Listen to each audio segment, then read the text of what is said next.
യുഎഇയിൽ വാഹനാപകടങ്ങളിൽ മരണപ്പെടുന്നവരുടെ എണ്ണം കുറഞ്ഞതായി റിപ്പോർട്ട്. മുൻവർഷത്തേക്കാൾ 4.9% അപകടം കുറഞ്ഞതായാണ് കണക്കുകൾ വ്യക്തമാക്കുന്നത്. കഴിഞ്ഞ വർഷം ഇതേ കാലയളവിൽ 589 പേരാണ് വിവിധ വാഹനാപകടങ്ങളിൽ മരിച്ചത്. കഴിഞ്ഞ വർഷം 5,909 പേർക്ക് പരിക്കേറ്റിരുന്നു. എന്നാൽ ഈ വർഷം 5,606 പേർക്കാണ് വിവിധ അപകടങ്ങളിൽ പരിക്കേറ്റത്. സൗദിയിൽ പുതിയ തൊഴിലാളികൾക്ക് സൗജന്യ മൊബൈൽ കണക്ഷനുകൾ വിമാനത്താവളങ്ങളിൽ വെച്ച് നൽകും. സൗദി തൊഴിൽ മന്ത്രാലയമാണ് ഈ സേവനം ഏർപ്പെടുത്തുന്നത്. മികച്ച സേവനം നൽകുക എന്നതിനോടൊപ്പം രാജ്യത്തെക്കുറിച്ച് നല്ല ധാരണ സൃഷ്ടിക്കുക എന്നതുമാണ് പുതിയ സേവനത്തിലൂടെ ലക്ഷ്യമാക്കുന്നത്. സൗദിയിൽ വന്നിറങ്ങുന്ന തൊഴിലാളികൾക്ക് രാജ്യത്തെ വിമാനത്താവളങ്ങളിൽ വെച്ചാണ് ഈ പുതിയ സേവനം ഏർപ്പെടുത്തുന്നത് എന്ന് സൗദി തൊഴിൽ മന്ത്രാലയ വക്താവ് ഖാലിദ് അബ അൽ ഖൈൽ അറിയിച്ചു. പുതുതായി വരുന്ന തൊഴിലാളികൾക്ക് അവരുടെ രാജ്യങ്ങളിലെ എംബസികളും കോൺസുലേറ്റുകളുമായി ബന്ധപ്പെടുന്നതിന് പുതിയ സേവനം സഹായകരമാകും. പുതുതായി എത്തുന്ന തൊഴിലാളികൾക്ക് രാജ്യത്തെ നിയമങ്ങളും രീതികളും സംസ്കാരവും മനസ്സിലാക്കുന്നതിന് വിവിധ ഭാഷകളിൽ മാർഗനിർദ്ദേശങ്ങളും നൽകുമെന്ന് അദ്ദേഹം പറഞ്ഞു. മൊബൈൽ കണക്ഷനുകൾ നൽകുന്ന പദ്ധതി ഇതിനകം പരീക്ഷണാർത്ഥം ചില വിമാനത്താവളങ്ങളിൽ നടപ്പാക്കി കഴിഞ്ഞതായി അദ്ദേഹം പറഞ്ഞു. അതേസമയം തൊഴിലാളികളോടും തൊഴിലുടമകളോടുമുള്ള അവകാശങ്ങൾ വിവരിച്ചുകൊണ്ടുള്ള SMS നൽകുന്ന പരിപാടിയുടെ ഭാഗമായി 24 ലക്ഷം പേർക്ക് സന്ദേശം അയച്ചതായി മന്ത്രാലയം വ്യക്തമാക്കി. News bureau, Dammam. ദുബൈയിലെ ജുവലറികളിൽ ക്രെഡിറ്റ് കാർഡ് ഉപയോഗിച്ച് സ്വർണ്ണാഭരണം വാങ്ങുമ്പോൾ അധിക നിരക്ക് ഈടാക്കുന്നത് നിർത്തലാക്കാൻ തീരുമാനം. ഇതു സംബന്ധിച്ച് ദുബൈ സാമ്പത്തിക വികസന വകുപ്പും ദുബൈ ഗോൾഡ് ആൻഡ് ജ്വല്ലറി ഗ്രൂപ്പും ധാരണയായി. ക്രെഡിറ്റ് കാർഡ് ഉപയോഗിച്ച് ആഭരണം വാങ്ങുമ്പോൾ 2% അധിക നിരക്ക് ഈടാക്കുന്നതാണ് നിർത്തലാക്കുന്നതെന്ന് DED ഉപഭോക്തൃ സംരക്ഷണ വിഭാഗം എക്സിക്യൂട്ടീവ് ഡയറക്ടർ മുഹമ്മദ് ലൂത്ത അറിയിച്ചു. സ്വർണ്ണവില ഇനി ഇലക്ട്രോണിക് ബോർഡുകളിൽ പ്രദർശിപ്പിക്കുമെന്നും അധികൃതർ വ്യക്തമാക്കി.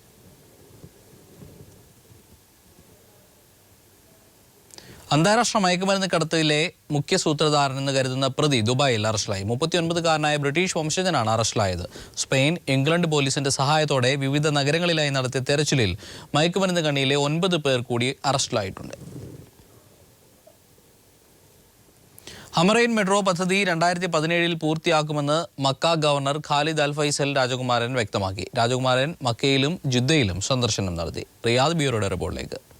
ചേരി പ്രദേശങ്ങളുടെ പ്രശ്നങ്ങൾക്ക് പരിഹാരം കാണാൻ ഹറമൈൻ മെട്രോ പദ്ധതി സഹായിച്ചെന്ന് തിരുഗേഹങ്ങളുടെ സേവകൻ സൽമാൻ രാജാവിന്റെ ഉപദേശകനും മക്ക ഗവർണറുമായ ഖാലിദ് ഫൈസൽ രാജകുമാരൻ വ്യക്തമാക്കി. ഇന്നലെ ഹറമൈൻ മെട്രോയുടെ നിർമ്മാണ പുരോഗതി വീക്ഷിക്കാൻ മക്കയിലും ജിദ്ദയിലും ഗവർണർ സന്ദർശനം നടത്തി. Jeddah governor Mishal bin Majid രാജകുമാരൻ, ഗതാഗത വകുപ്പ് മന്ത്രി engineer Abdullah Al Mukhbil, Saudi railway organisation president engineer Rumaih Al Rumaihi എന്നിവരും നിരവധി ഉന്നത ഉദ്യോഗസ്ഥരും അദ്ദേഹത്തെ അനുഗമിച്ചിരുന്നു. മെട്രോ പദ്ധതി നടപ്പാക്കും മുമ്പ് 1000 വീടുകൾ നിലകൊള്ളുന്ന ചേരി പ്രദേശമായിരുന്ന അൽ റുസൈഫ് സ്റ്റേഷൻ അദ്ദേഹം സന്ദർശിച്ചു. പദ്ധതി ശരിയായ നിലയിൽ പുരോഗമിക്കുകയാണെന്ന് തനിക്ക് നേരിട്ട് ബോധ്യപ്പെട്ടെന്ന് രാജകുമാരൻ അറിയിച്ചു. സൗദി ഗതാഗത വകുപ്പ് നൽകിയ റിപ്പോർട്ട് പ്രകാരം 2017 അവസാനിക്കുമ്പോഴേക്കും ഹറമൈൻ മെട്രോ പദ്ധതി പൂർത്തിയാകുമെന്ന് ഖാലിദ് അൽ ഫൈസൽ രാജകുമാരൻ അറിയിച്ചു. Gafoor Mavoor, Kairali news, Riyadh. ഈജിപ്തിന്റെ തലസ്ഥാനമായ കെയ്റോയിൽ ലുലു ഗ്രൂപ്പ് ഹൈപ്പർ മാർക്കറ്റ് ആരംഭിച്ചു. ലുലുവിന്റെ 119ാമത് ഹൈപ്പർ മാർക്കറ്റാണിതെന്ന് ചെയർമാൻ MA യൂസഫ് അലി വ്യക്തമാക്കി. ഈജിപ്തിലെ ലുലു ഹൈപ്പർ മാർക്കറ്റ് വാണിജ്യമന്ത്രി ഖാലിദ് ഹനഫി ഉദ്ഘാടനം ചെയ്തു. Cairo governor Jalal Al Sayyid, പ്രധാനമന്ത്രിയുടെ ഉപദേഷ്ടാവ് മുഹമ്മദ് അബ്ദുൾ സയ്യിദ്, വിവിധ സ്ഥാനപതിമാരായ ഖലീഫ തുനൈജി, സഞ്ജീവ് ഭട്ടാചാര്യ തുടങ്ങിയവർ പങ്കെടുത്തു. Lulu CEO Saifee Rupawala, executive director MA Ashraf Ali, Lulu Egypt director Mohammed Althaf എന്നിവർ സന്നിഹിതരായിരുന്നു. ഈജിപ്തിൽ ലുലു ഗ്രൂപ്പ് $30 കോടി നിക്ഷേപം നടത്തുമെന്ന് ചെയർമാൻ MA യൂസഫ് അലി അറിയിച്ചു. GCCയിലെ വിവിധ രാജ്യങ്ങളിൽ നിന്ന് ഈജിപ്തിലേക്ക് നിക്ഷേപം ഒഴുകിക്കൊണ്ടിരിക്കുന്ന സാഹചര്യത്തിലാണ് കെയ്റോയിൽ ലുലു ഹൈപ്പർ മാർക്കറ്റ് തുറക്കുന്നത് എന്നും യൂസഫ് അലി പറഞ്ഞു. അടുത്ത 2 വർഷം കൊണ്ട് ഈജിപ്തിന്റെ വിവിധ ഭാഗങ്ങളിൽ 10 ഹൈപ്പർ മാർക്കറ്റ് സ്ഥാപിക്കുമെന്നും MA യൂസഫ് അലി അറിയിച്ചു. News bureau, Dubai. കുവൈറ്റിൽ മലയാളി വിദ്യാർത്ഥി മരണമടഞ്ഞു. കോഴഞ്ചേരി അയന്തിയിൽ ജോൺ മാത്യുവിന്റെ മകൾ റിയ എലിസ മാത്യു ആണ് മരിച്ചത്. 12 വയസ്സായിരുന്നു. വില്ലാസ് കപ്പിന് വേണ്ടിയുള്ള 8ാമത് കേളി ഫുട്ബോൾ ടൂർണമെന്റിന് ആവേശോജ്വലമായ സമാപനം. റിപ്പോർട്ടിലേക്ക്. പ്രവാസ ലോകത്തെ കാൽപന്ത് കളി ആരാധകരെ ആവേശം കൊള്ളിച്ച് നടന്ന റിയാദ് വില്ലാസ് വിന്നേഴ്സ് കപ്പിന് വേണ്ടിയുള്ള 8ാമത് കേളി ഫുട്ബോൾ ടൂർണമെന്റിന് ആവേശോജ്വലമായ സമാപനം. വെള്ളിയാഴ്ച വൈകിട്ട് റിയാദ് ഇന്റർനാഷണൽ ഫുട്ബോൾ അക്കാദമി ഗ്രൗണ്ടിൽ ആവേശം അലതല്ലി കലാശ പോരാട്ടത്തിൽ 2-നെതിരെ 4 ഗോളുകൾക്ക് ഷിഫ അൽ ജിസിറ അസീസിയ സോക്കറിനെ പരാജയപ്പെടുത്തി ECU line Saudi Arabia United FC ചാമ്പ്യന്മാരായി. റിയാദ് വിലാസ് മുഖ്യ പ്രായോജകരായ റിയാദ് വിലാസ് കപ്പിനും സിറ്റി ഫ്ലവർ പ്രൈസ് മണിക്കും Al Madina hypermarket runner up ട്രോഫിക്കും സഫാമക്ക പോളിക്ലിനിക് പ്രൈസ് മണിക്കും വേണ്ടിയുള്ള ടൂർണമെന്റിൽ Riyadh Indian football association A division football ലീഗിലെ 8 ടീമുകൾ പങ്കെടുപ്പിച്ചുകൊണ്ട് ലീഗ് കം നോക്കൌട്ട് അടിസ്ഥാനത്തിൽ സംഘടിപ്പിച്ച ടൂർണമെന്റ് പ്രൊഫഷണൽ കളിക്കാരുടെ സാന്നിധ്യം കൊണ്ടും കാണികളുടെ അത്യപൂർവമായ പങ്കാളിത്തം കൊണ്ടും ശ്രദ്ധേയമായി. കടുത്ത തണുപ്പിനെ പോലും അവഗണിച്ച് റിയാദിന്റെ വിവിധ മേഖലയിൽ നിന്നായി നൂറുകണക്കിന് ആളുകൾ മത്സരം വീക്ഷിക്കാനെത്തിയത്. ഫുട്ബോൾ പ്രേമികൾക്ക് അവിസ്മരണീയമായ മുഹൂർത്തം സമ്മാനിച്ച് കാൽപന്ത് കളിയുടെ മുഴുവൻ സൗന്ദര്യവും ആവാഹിച്ചായിരുന്നു 8ാമത് കളി ഫുട്ബോൾ ടൂർണമെന്റ് സമാപിച്ചത്. മത്സരത്തിലെ മികച്ച കളിക്കാരനെയും ടൂർണമെന്റിലെ മികച്ച ഗോൾ കീപ്പറായും യുണൈറ്റഡ് FC-യുടെ റിയാസിനെയും, ടൂർണമെന്റിലെ മികച്ച കളിക്കാരനായി അസീസിയ സോക്കറിനെ മനാഫിനെയും, ബെസ്റ്റ് ഡിഫൻഡറായി ഷെഫീഖിനെയും, ടൂർണമെന്റിലെ ടോപ്പ് സ്കോററായി യുണൈറ്റഡ് FC-യുടെ നിഷാദിനെയും, ടൂർണമെന്റിന്റെ ഫെയർ പ്ലേ ടീമായി ചാലിയ റെയിൻബോ സോക്കറിനെയും തിരഞ്ഞെടുത്തു. കേളി പ്രസിഡന്റ് മുഹമ്മദ് വള്ളിക്കുന്നത്തിന്റെ അധ്യക്ഷതയിൽ ചേർന്ന സമാപന സമ്മേളനം Riyadh Villas managing director Suraj Panal ഉദ്ഘാടനം ചെയ്തു. ചടങ്ങിൽ NORKA consultant Shihab Kottukad, NRK chairman Balachandran, NRK treasurer VK Muhammad, IISSR principal doctor SM Shoukath Parvez, Madina hypermarket CEO Nasser Aboobacker, Lulu regional manager Saleem, Lulu general manager Shefeeq, Safa Makkah purchasing manager Yahiya, Shifa Aljazeera executive manager Akbar Vengad, Gmart floor manager Sasi Pillai, Ashraf Vadakkevila, Navas Vembayam, KMCC പ്രതിനിധി മൊയ്തീൻ കോയ, കേളി മുഖ്യ രക്ഷാധികാരി convener KR Unnikrishnan എന്നിവർ ആശംസ അർപ്പിച്ചു. Gafoor Mavoor, Kairali news, Riyadh. Palakkad Chitranjeri Kallanthani സ്വദേശി അബ്ദുറഹ്മാൻ അൽഖോബാറിൽ നിര്യാതനായി. 28 വർഷമായി സൗദിയിൽ ജോലി ചെയ്തു വരികയായിരുന്നു. തുഗ്ബ മക്ക സ്ട്രീറ്റിൽ ഇന്ത്യൻ ഫുഡ് എന്ന പച്ചക്കറി കട നടത്തി വരികയായിരുന്നു. കോൺഗ്രസ് യൂത്ത് വിംഗ് UAE-യുടെ കായിക വിഭാഗം സംഘടിപ്പിച്ച ഏകദിന ക്രിക്കറ്റ് ടൂർണമെന്റ് തലശ്ശേരി ഇവന്റ്സ് വിജയികളായി. Congress youth wing UAE president Haider Thattathazhangath ഉദ്ഘാടനം ചെയ്തു. സമ്മാനദാനം യൂത്ത് കോൺഗ്രസ് പാലക്കാട് പാർലമെന്റ് മണ്ഡലം വൈസ് പ്രസിഡന്റ് ഫിറോസ് ബാബു, അൻവർ സാദത്ത് എന്നിവർ ചേർന്ന് സമ്മാനിച്ചു. Abu Dhabi Chapparapadava Irfaniya Arabic college Abu Dhabi കമ്മിറ്റിയുടെ നേതൃത്വത്തിൽ മൗലീദ് മജ്ലിസ് സംഘടിപ്പിച്ചു. മൊയ്തു പരിപാടി ഉദ്ഘാടനം ചെയ്തു. PP ഇബ്രാഹിം ഫൈസി മുഖ്യപ്രഭാഷണം നടത്തി. നവോദയ ദമാം ബാദിയ മേഖലാ മെമ്പർഷിപ്പ് ഉദ്ഘാടനം മേഖലാ പ്രസിഡന്റ് മനോഹരന്റെ അധ്യക്ഷതയിൽ രക്ഷാധികാരി പ്രഭാകരൻ കണ്ണൂർ നിർവഹിച്ചു. ആദ്യ മെമ്പർഷിപ്പ് റോയി കല്ലിശ്ശേരിക്ക് മാസ്റ്റർ വിതരണം ചെയ്തു. യോഗത്തിൽ അയ്യൂബ് കൊടുങ്ങല്ലൂർ, ഉണ്ണി ഏങ്ങണ്ടിയൂർ തുടങ്ങിയവർ സംസാരിച്ചു. ഓർഗനൈസേഷൻ ഓഫ് രസ്താനുര മലയാളീസ് ഓർമ്മയുടെ 10ാമത് വാർഷികവും സുബർക്കത്ത് 2015 വൈവിധ്യമാർന്ന പരിപാടികളോടുകൂടിയും അരങ്ങേറി. പ്രസിഡന്റ് അഷ്റഫ് നൈതല്ലൂർ അധ്യക്ഷനായ സാംസ്കാരിക സമ്മേളനത്തിൽ പ്രശസ്ത ചലച്ചിത്ര സംവിധായകൻ വിജി തമ്പി, നടൻ കൊല്ലം തുളസി തുടങ്ങിയവർ സംബന്ധിച്ചു.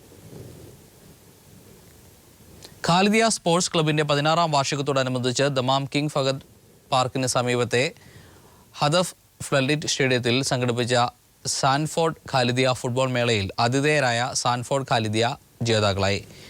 ദാറുൽ അസിഹ ദമാം സോക്കറിനെ 1-2 ഗോളുകൾക്കാണ് സാൻഫോർഡ് ഖാലിദിയ പരാജയപ്പെടുത്തിയത്. സാൻഫോർഡ് റീജിയണൽ മാനേജർ അബ്ദുൽ മനാഫും Sifco secretary general manager doctor Abdul സലാമും ഫ്ലെമിംഗോ റീജിയണൽ മാനേജർ കുഞ്ഞി മുഹമ്മദും അൽഖബീർ മാനേജർ അബ്ദുൽ ഹക്കീം എന്നിവർ ചേർന്ന് വിജയികൾക്കുള്ള ട്രോഫികളും പ്രൈസ് മണിയും കൈമാറി.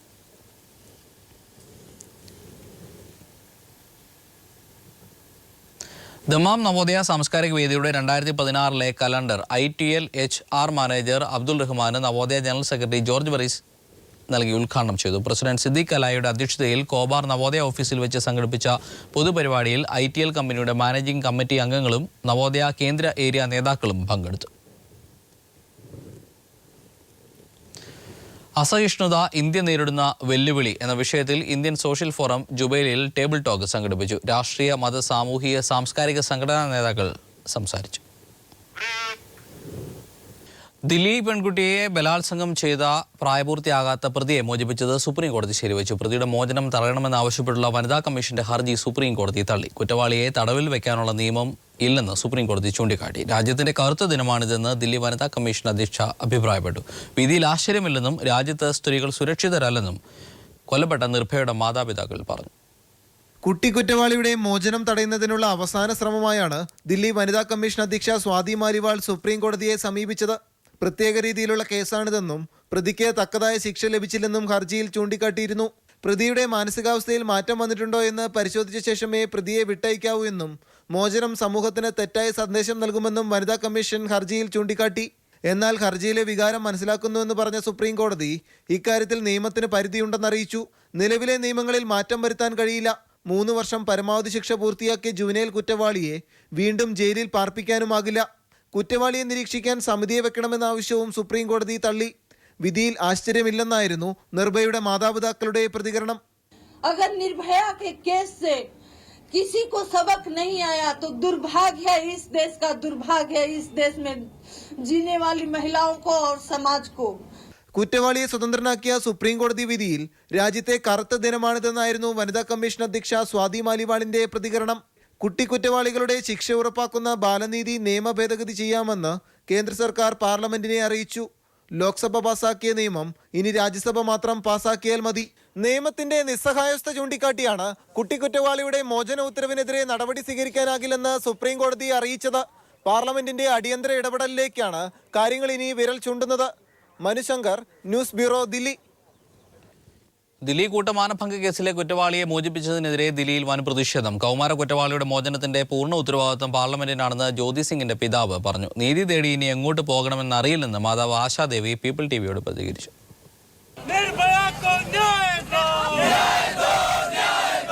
നിസ്സഹായതയുടെ പ്രതിരൂപങ്ങളായാണ് ദില്ലി ജന്തർ മന്ദിറിൽ ആശാദേവിയും ബദ്രിനാഥ് പാണ്ഡെയും പ്രതിഷേധത്തിൽ പങ്കുചേർന്നത്. അവസാന പ്രതീക്ഷയായ സുപ്രീം കോടതിയും കൈവിട്ടതോടെ നീതി തേടി എങ്ങോട്ട് പോകണമെന്നറിയാതെ അവർ പ്രതീക്ഷയേറ്റ് പ്രതികരിച്ചു. और कल हम अंतिम मिनट तक लड़ाई लड़े कि शायद हमारी आवाज किसी तक पहुंच जाएगी. ജുവനൈൽ നിയമം പാസാക്കുന്നത് കേന്ദ്ര സർക്കാർ വൈകിപ്പിച്ചു. നീതി ലഭിക്കാത്തതിൽ നിരാശയുണ്ടെന്നും കൗമാര കുറ്റവാളിയുടെ മോചനത്തിന്റെ പൂർണ്ണ ഉത്തരവാദിത്വം പാർലമെന്റിനെന്നും ജ്യോതി സിംഗിന്റെ പിതാവ് പറഞ്ഞു. पार्लियामेंट में बैठे हुए जो लोग हैं उनकी जिम्मेवारी है कि वो कुछ बनाए, कानून बनाए, चाहे जैसे भी मर्जी करें, उनकी जिम्मेवारी है ये.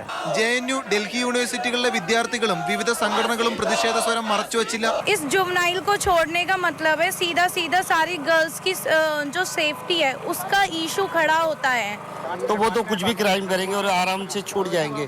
तो मैं अपनी सरकार और अपनी कोर्ट से मैं खुश नहीं हूँ. ये नाबालिग बाहर रहेगा तो औरों के लिए भी खतरा करेगा. इसने ये क्राइम किया है तो इसकी सजा फांसी से कम नहीं होनी चाहिए. ദില്ലി സർക്കാരിനെയും കേന്ദ്ര സർക്കാരിനെയും കണക്കറ്റ് വിമർശിച്ച പ്രതിഷേധക്കാർ ബാലനീതി നിയമ ഭേദഗതി ചെയ്യുന്നതുവരെ പ്രതിഷേധ സ്വരം തുടരുമെന്നും വ്യക്തമാക്കി. നിയമത്തിന്റെ ചട്ടക്കൂടി ചൂണ്ടിക്കാട്ടി സുപ്രീം കോടതി പ്രതിയുടെ മോചനം ശരിവച്ചതോടുകൂടി വലിയ പ്രതിഷേധത്തിനാണ് രാജ്യ തലസ്ഥാനം സാക്ഷ്യം വഹിച്ചിരിക്കുന്നത്. ക്യാമറാമാൻ ശൈലേഷ് കലായിക്കൊപ്പം മനുശങ്കർ, ന്യൂസ് ബ്യൂറോ, ദില്ലി. അയോധ്യയിൽ വീണ്ടും രാമക്ഷേത്ര നിർമ്മാണത്തിന് ഒരുങ്ങി വിശ്വ ഹിന്ദു പരിഷത്ത്. VHPയുടെ ഉടമസ്ഥയിലുള്ള സ്ഥലത്ത് ക്ഷേത്ര നിർമ്മാണത്തിനായി കല്ലുകൾ ഇറക്കി. പ്രദേശത്ത് VHP ശിലാപൂജയും നടത്തി. സംസ്ഥാന സർക്കാരിന് അനുവാദം ഇല്ലാതെയാണ് VHPയുടെ നീക്കം. രാമക്ഷേത്ര നിർമ്മാണത്തിനുള്ള സൂചന നരേന്ദ്രമോദി സർക്കാരിൽ നിന്ന് ലഭിച്ചെന്ന് അവകാശപ്പെട്ടാണ് അയോധ്യയിലെ രാമസേവകപുരത്ത് VHP 2 ലോഡ് കല്ലുകൾ ഇറക്കിയത്. രാമജന്മഭൂമി ന്യാസ് അധ്യക്ഷൻ മഹന്ത് നൃത്യാഗോപാൽ ദാസിന്റെ കാർമ്മികത്വത്തിൽ ശിലാപൂജയും നടത്തി. ക്ഷേത്ര നിർമ്മാണത്തിനുള്ള കല്ലുകൾ രാജ്യത്തിന്റെ വിവിധ ഭാഗങ്ങളിൽ നിന്ന് സംഭരിക്കുമെന്ന് 6 മാസം മുമ്പ് VHP പ്രഖ്യാപിച്ചിരുന്നു. വരും ദിവസങ്ങളിൽ കൂടുതൽ കല്ലുകൾ എത്തിക്കുമെന്നും VHP വക്താവ് ശരത് ശർമ്മ പ്രഖ്യാപിച്ചു. രാമക്ഷേത്ര നിർമ്മാണ പ്രശ്നം കോടതിയുടെ പരിഗണനയിലാണ്. കല്ലുകൾ കൊണ്ടുവരാൻ സംസ്ഥാന സർക്കാർ അനുവദിച്ചിരുന്നില്ലെന്ന് ഉത്തർപ്രദേശ് ആഭ്യന്തര പ്രിൻസിപ്പൽ സെക്രട്ടറി ദേവാശിഷ് പാണ്ഡെ പറഞ്ഞു. VHP അധികാരത്തിലുള്ള സ്വകാര്യ സ്ഥലത്താണ് കല്ലിറക്കിയതെന്നും മതസൗഹാർദ്ദം തകർക്കുന്ന വിധത്തിലുള്ള പ്രവർത്തനമുണ്ടായാൽ പോലീസ് ഇടപെടുമെന്നും ഫൈസാബാദ് SP വ്യക്തമാക്കി. 2.25 ലക്ഷം ക്യൂബിക്കടി കല്ലാണ് ക്ഷേത്ര നിർമ്മാണത്തിനാവശ്യം. ഇതിൽ 1.25 ലക്ഷം ക്യൂബിക്കടി ഇപ്പോൾ തന്നെ സംഭരിച്ചിട്ടുണ്ട്. അയോധ്യയിലെ തർക്കഭൂമി രാമക്ഷേത്ര നിർമ്മാണത്തിനും പള്ളി നിർമ്മാണത്തിനും അനുവദിക്കണമെന്ന് 2010 അലഹാബാദ് ഹൈക്കോടതി വിധിച്ചിരുന്നു. എന്നാൽ അപ്പീൽ പരിഗണിച്ച സുപ്രീം കോടതി ഹൈക്കോടതി വിധി സ്റ്റേ ചെയ്തു. ഇതിനിടയിലാണ് വർഷങ്ങളുടെ ഇടവേളയ്ക്ക് ശേഷം രാമക്ഷേത്ര നിർമ്മാണത്തിന് VHP നടപടി തുടങ്ങിയത്. News bureau, Delhi. മാധ്യമങ്ങൾക്ക് മുന്നിൽ താൻ ഉയർത്തി കാണിച്ച കത്ത് സോളാർ കമ്മീഷൻ മുമ്പാകെ ഹാജരാക്കുമെന്ന് സരിത. കമ്മീഷനിൽ മൊഴി നൽകിയ ശേഷം മാധ്യമങ്ങളോട് സംസാരിക്കുകയായിരുന്നു സരിത. എറണാകുളം ACJM കോടതിയിൽ രഹസ്യമൊഴി നൽകുമ്പോൾ മജിസ്ട്രേറ്റ് അത് രേഖപ്പെടുത്തിയിരുന്നുവെന്നും സരിത കമ്മീഷനിൽ മൊഴി നൽകി. അറസ്റ്റിലാകുമ്പോൾ പോലീസ് പിടിച്ചെടുത്ത പെൻഡ്രൈവും CD-യും മൗസറിൽ രേഖപ്പെടുത്തിയില്ലെന്നും സരിത മൊഴി നൽകി. അതേസമയം മുഖ്യമന്ത്രി ഉൾപ്പെടെയുള്ളവരെ വിസ്തരിക്കാൻ അനുമതി നൽകണമെന്നാവശ്യപ്പെട്ടുള്ള ബിജു രാധാകൃഷ്ണന്റെ അപേക്ഷ കമ്മീഷൻ പിന്നീട് പരിഗണിക്കുന്നതിനായി മാറ്റി. 2013 ജൂലൈ മാസത്തിൽ എറണാകുളം ACJM കോടതിയിൽ ഹാജരാക്കവെയാണ് തനിക്ക് രഹസ്യമായി ചിലത് പറയാനുണ്ടെന്ന് സരിത മജിസ്ട്രേറ്റിനോട് ആവശ്യപ്പെട്ടത്. 20 മിനിറ്റ് നേരം രഹസ്യമായി പറഞ്ഞ കാര്യങ്ങൾ മജിസ്ട്രേറ്റ് രേഖപ്പെടുത്തിയിരുന്നുവെന്ന് സരിത സോളാർ കമ്മീഷനിൽ മൊഴി നൽകി. തന്നെ കാണാനായി പത്തനംതിട്ട ജയിലിൽ വന്ന ഫെനി ബാലകൃഷ്ണന് ജയിലിൽ വെച്ചെഴുതിയ കത്ത് ജയിൽ സൂപ്രണ്ടിന്റെ മുറിയിൽ വെച്ചാണ് കൈമാറിയത്. കൈമാറുന്നതിന് മുൻപ് കത്ത് ജയിൽ സൂപ്രണ്ട് ഓടിച്ചു വായിച്ചു നോക്കിയെന്ന് സരിത പറഞ്ഞു. ഇത് സംബന്ധിച്ച് ജയിൽ സൂപ്രണ്ടും ഫെനി ബാലകൃഷ്ണനും കമ്മീഷന് നൽകിയ മൊഴിയിൽ തെറ്റുണ്ടെന്നും താൻ എഴുതിയ കത്ത് 21 പേജല്ലെന്നും അതിൽ കൂടുതലുണ്ടായിരുന്നെന്നും സരിത കമ്മീഷനെ അറിയിച്ചു. ഈ കത്ത് ആർ ബാലകൃഷ്ണപിള്ളയെ ഏൽപ്പിക്കാനായി ഗണേഷ് കുമാറിന്റെ PA പ്രദീപ് കുമാറിന് കൈമാറാൻ ഫെനി ബാലകൃഷ്ണനോട് ആവശ്യപ്പെട്ടിരുന്നുവെന്നും സരിത കമ്മീഷനോട് പറഞ്ഞു. അതേസമയം മാധ്യമങ്ങൾക്ക് മുന്നിൽ താൻ ഉയർത്തിക്കാണിച്ച കത്ത് കമ്മീഷൻ മുമ്പാകെ ഹാജരാക്കുമെന്നും ബിജു രാധാകൃഷ്ണൻ തന്നെ വിസ്തരിക്കുന്നതിനോട് തനിക്ക് എതിർപ്പില്ലെന്നും സരിത മാധ്യമങ്ങളോട് പറഞ്ഞു. ഹാജരാക്കും തന്നെയാണ് ഇപ്പോഴും വിശ്വാസം. ഹാജരാക്കാതിരിക്കില്ല. ഒരാളോട് ചോദ്യം ചെയ്യാനുള്ള അവകാശം നിശ്ചിതമല്ലല്ലോ. ചോദിക്കട്ടെ. അപ്പോൾ കുറച്ചുകൂടെ കാര്യങ്ങൾ വ്യക്തമാകും തന്നെയാണ് എനിക്ക് തോന്നുന്നത്. മാനസിക സമ്മർദ്ദത്താൽ അഭിഭാഷകൻ വക്കാലത്തൊഴിഞ്ഞ സാഹചര്യത്തിൽ മുഖ്യമന്ത്രി ഉമ്മൻചാണ്ടി, PA മാധവൻ MLA, ഷാലു മേനോൻ, ഫെനി ബാലകൃഷ്ണൻ, സരിത എന്നിവരെ നേരിട്ട് വിസ്തരിക്കാൻ തനിക്ക് അനുമതി നൽകണമെന്നാവശ്യപ്പെട്ടുള്ള ബിജു രാധാകൃഷ്ണന്റെ അപേക്ഷ പരിഗണിക്കുന്നത് കമ്മീഷൻ മറ്റൊരു ദിവസത്തേക്ക് മാറ്റി. News bureau, Kochi.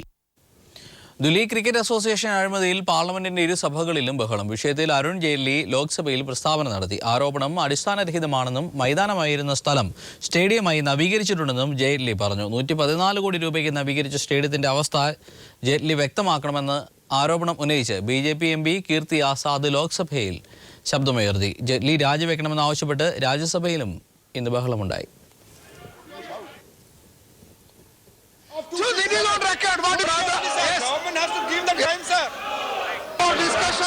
കേന്ദ്ര സർക്കാരിനെതിരെ ആഞ്ഞടിച്ച് ഇന്നസെന്റ് MP ലോക്സഭയിൽ. അന്യന്റെ അടുക്കളയിൽ എന്ത് പാചകം ചെയ്യുന്നു എന്നല്ല നോക്കേണ്ടതെന്ന് ഇന്നസെന്റ് പറഞ്ഞു. വൻകിട ആശുപത്രികൾ രോഗികളെ ചൂഷണം ചെയ്യുകയാണെന്നും ഇന്നസെന്റ് ആരോപിച്ചു. മരുന്നിന്റെ ക്വാളിറ്റി പണ്ടെങ്ങാണ്ട് പല മരുന്നുകളും നമ്മളുടെ നാട്ടിൽ വന്നിട്ടുണ്ട്. ആ മരുന്നുകൾക്കൊക്കെ ഇന്ന് ആ ക്വാളിറ്റി ഉണ്ടോ എന്ന് പരിശോധിക്കണം. അതുപോലെ തന്നെ വിദേശ രാജ്യങ്ങളിൽ നിന്ന് വരുന്ന മരുന്നുകൾ, ആ മരുന്നുകൾ അവർ ഉപേക്ഷിച്ച മരുന്നുകളാണോ, അതും നമ്മൾ നോക്കേണ്ടതാണ്. വല്ലവന്റെ അടുക്കളയിൽ എന്ത് ഭക്ഷണം കഴിക്കുന്നു എന്ന് നോക്കലല്ല നമ്മുടെ ചുമതല. അവരെന്ത് വേണേ കഴിച്ചോട്ടെ, അതല്ല, അതിനേക്കാളും വലിയ വലിയ കാര്യങ്ങളുണ്ട്. ദില്ലി ക്രിക്കറ്റ് അസോസിയേഷൻ അഴിമതി ആരോപണത്തിൽ അരുൺ ജെയ്റ്റ്ലിയെ പിന്തുണച്ച് BJP അധ്യക്ഷൻ അമിത് ഷാ. ആരോപണങ്ങൾ രാഷ്ട്രീയ പ്രേരിതമാണെന്ന് അദ്ദേഹം ദില്ലിയിൽ പറഞ്ഞു. एक ऐसा विवाद खड़ा करना अरुण जी के नाम से जिसमें दूर दूर तक कहीं पर भी अरुण जी का कोई इन्वॉल्वमेंट नहीं है, ना किसी का हो सकता है.